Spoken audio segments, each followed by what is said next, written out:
Today I will talk about the presidential election of the 21st century and its relationship with modern racism. First, I want to introduce an instrument of modern racism, alt-right.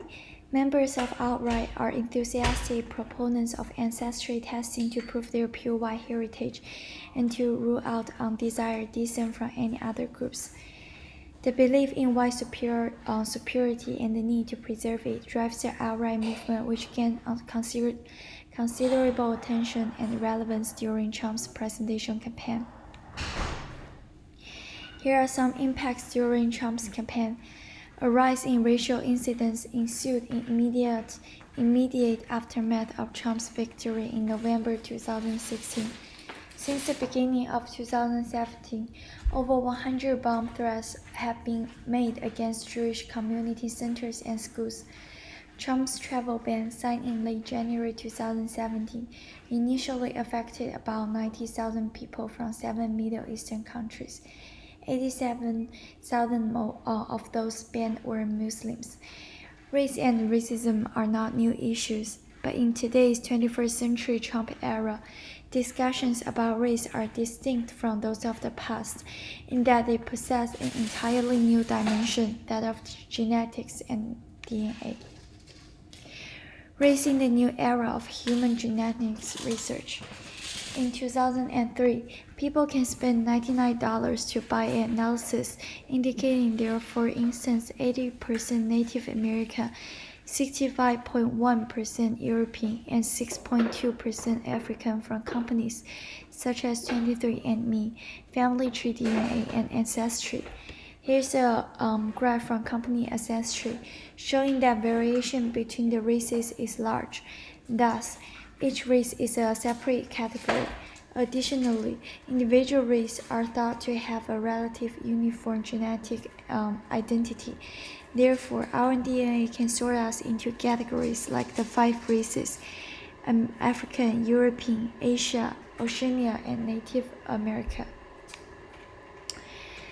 However, new findings in genetics tear down old ideas about race.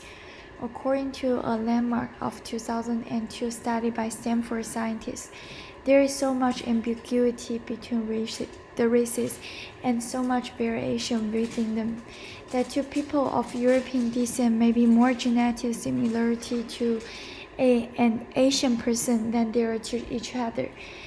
This graph here shows that Kim actually have more genetic similarities to Watson and Venter than similarities between Watson and Venter themselves. So we as a species have been estimated to share 99% of our DNA with each other. The few differences that do exist reflect differences in environments and external factors, no core biology.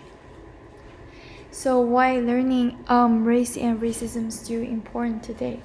Trump's campaign carefully crafted slogans and rhetoric that play on underlying racial resentments and sensitivities, openly disparage people of Hispanic heritage, and promise white Americans of their prosperity will soon be returned. There have been social media posts from popular white extremists providing their support for President Trump and his administration. Although the presence of white supremacists had been prominent for hundreds of years, it seems that these groups are more confident in their ideologies and going to dangerous lengths to emphasize them. Today, the question of race is no longer merely a political and social issue. As science has rapidly advanced, it has become intertwined. The genome contains powerful insights about our biology that could unite us as a species, but which can also be dangerous and divisive if used without understanding. So as we look backward to 2017, it becomes ever more important to understand what our DNA says about what it means to be human, and avoid it becoming just a political means. Thanks for listening.